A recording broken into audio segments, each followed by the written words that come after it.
শিয়া ফিরকা আর সুন্নি ফিরকার মধ্যে এত পার্থক্য কেন, এর অনেক কারণ আছে। তবে সবচেয়ে বড় কারণগুলোর একটি হচ্ছে মসজিদ আলাদা হয়ে যাওয়া। শিয়াদের মসজিদ আলাদা, সুন্নিদের মসজিদ আলাদা।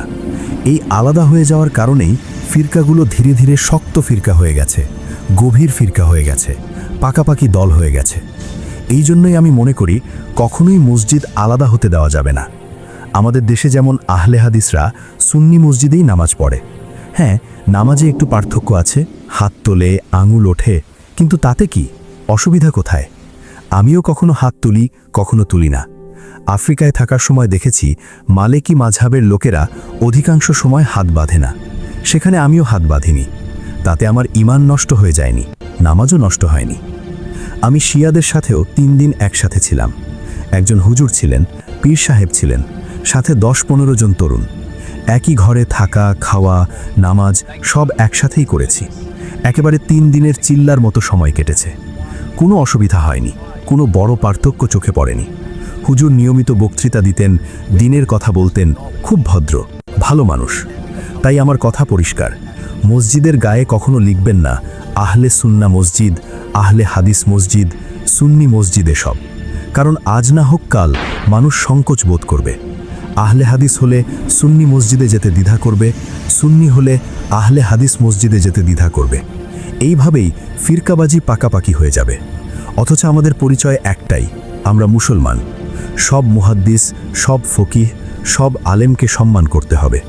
আলাদা আলাদা দল বানিয়ে ঝগড়ার কোনো দরকার নেই। এখন আসি মূল কথায়। একজন ভদ্রলোক আমাকে 2টা মেইল পাঠিয়েছেন। তিনি নিজেকে সংশয়বাদী হিসাবে পরিচয় দিয়েছেন।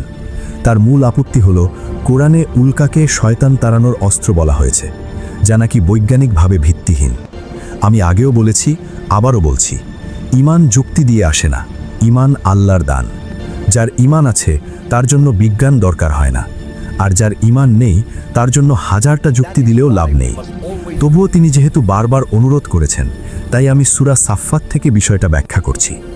সূরা সাফফাতের শুরুতেই আল্লাহ বলেন, শপথ সেই সব ফেরেশতার যারা সারিবদ্ধভাবে দাঁড়িয়ে থাকে, যারা শক্তভাবে প্রতিহত করে, যারা আল্লাহর বাণী ঘোষণা করে।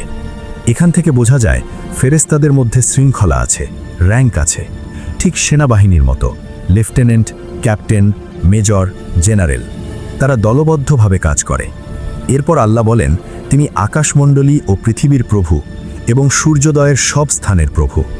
এখানে লক্ষ্য করার বিষয় হলো, একদিকে পুরো মহাবিশ্বের কথা বলা হয়েছে, আবার আলাদাভাবে সূর্য যেখানে ওঠে সেই জায়গার কথা বলা হয়েছে। এর পেছনে গভীর কারণ আছে। আল্লাহ বলেন, তিনি দুনিয়ার আকাশকে তারার সৌন্দর্য দিয়ে সাজিয়েছেন এবং বিদ্রোহী শয়তানদের থেকে রক্ষা করেছেন। পৃথিবীর আকাশ বিশেষ কেন? চাঁদে গেলে দেখবেন আকাশ কালো, তারকা দেখা যায় না। পৃথিবীতে আকাশ নীল, রাতে তারারা মিটমিট করে জ্বলে। কেন? কারণ পৃথিবীর বায়ুমণ্ডল। সূর্যের আলো বায়ুমণ্ডলে প্রবেশ করে বিচ্ছুরিত হয়, যার কারণে আকাশ নীল দেখা যায়। রাতের বেলা তারার আলো বায়ুমণ্ডলে ঢুকে মিটমিট করে জ্বলে ওঠে।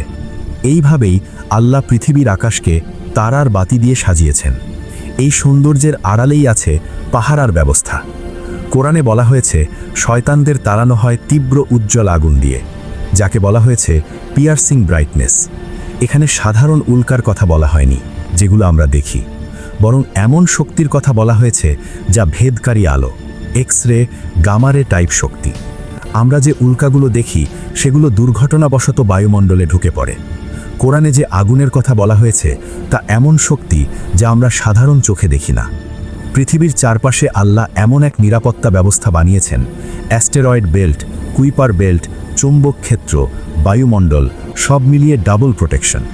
কোনো শয়তান বা জিন যদি সৌরজগতে ঢোকার চেষ্টা করে, এই প্রাকৃতিক প্রতিরোধেই সে বাধাপ্রাপ্ত হয়, আর আল্লাহর আদেশে ফেরেশতারা সেখানে পাহারা দেন। তাই পৃথিবী কোনো সাধারণ গ্রহ না, এটা বিশেষভাবে সুরক্ষিত। মানুষ সৃষ্টি হয়েছে 3 লাজিব থেকে, অর্থাৎ ধারাবাহিক ছন্দ, জিনোম এক্সপ্রেশন, পরিকল্পিত নকশার মাধ্যমে। মানুষের ডিএনএ, বুদ্ধি, চেতনা এসব জিনদের চেয়ে আলাদা। এই কারণেই আল্লাহ মানুষকে তার প্রতিনিধি করেছেন। জিন আগুনের তৈরি, কিন্তু মানুষের মতো এই জটিল বুদ্ধিবৃত্তিক গঠন তাদের নেই। শেষ পর্যন্ত যারা সন্দেহেই পড়ে থাকে, শয়তানের কথা শুনে, তারা ক্ষতিগ্রস্ত হবে। আর যারা বিশ্বাস রাখে আল্লাহর কথা মেনে চলে তাদের জন্য জান্নাত। কোরআন উপদেশের কিতাব, বিশ্বাসীদের জন্য। যার বিশ্বাস নেই সে আল্লাহকে দেখেও সন্দেহ করবে। এই পর্যন্তই। আল্লাহ আমাদের সবাইকে সঠিক বুঝ দান করুন। আল্লাহ হাফেজ।